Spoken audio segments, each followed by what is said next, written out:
వేరు, వాళ్ళిద్దరు ఒకటే నాన్నకి బొమ్మ బొత్సు లాంటోళ్ళు. రేపు అప్పితప్ప ఒకటో రెండో కేసీఆర్ గెలిచిన ఢిల్లీకి పోయి మళ్ళీ మోడీకి ఇస్తాడు.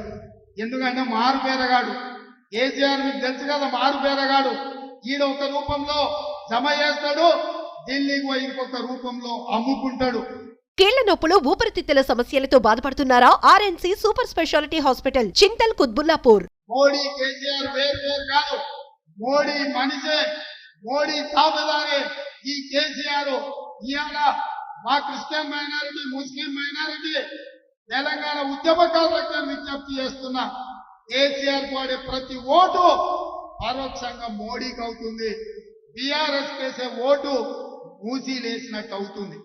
ఇవాళ ఢిల్లీలో కాంగ్రెస్ జెండా ఎగరాలి, రాహుల్ గాంధీ ప్రధానమంత్రి కావాలి అని అంటే ఈడ 14 ఎంపీలు గెలవాలి. అప్పుడే ఈ దేశంలో మళ్ళీ కాంగ్రెస్ ప్రభుత్వం వస్తుంది. 10 ఏళ్ల నుంచి మోసం చేసిన మోడీని ఓడగొట్టాలి అంటే మనం అందరం కష్టపడాలి. మరి మనం కష్టపడాలి అని అంటే మీరందరూ సహకరించాలి. మిత్రులారా, సిద్ధమా? మరి మీ అందరి తరఫున కేసీఆర్ కు, హరీష్ కు, కేటీఆర్ కు సవాలు విసిరాలా? వచ్చే వారం నుంచి మొదలు పెడదామా? మొదలైనట్టేనా?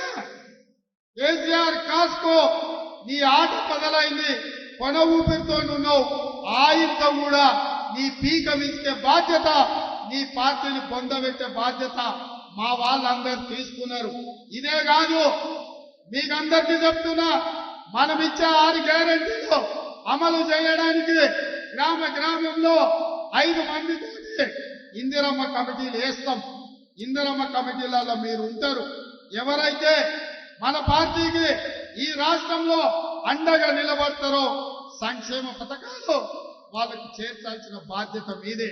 అందుకే ఇంత ఓపిక ఈ రోజు వచ్చి ఇక్కడ కూర్చొని ఈ సభను విజయవంతం చేసిన మీకందరికీ మనస్ఫూర్తిగా ధన్యవాదాలు తెలియజేస్తూ సెలవు తీసుకుంటున్నా.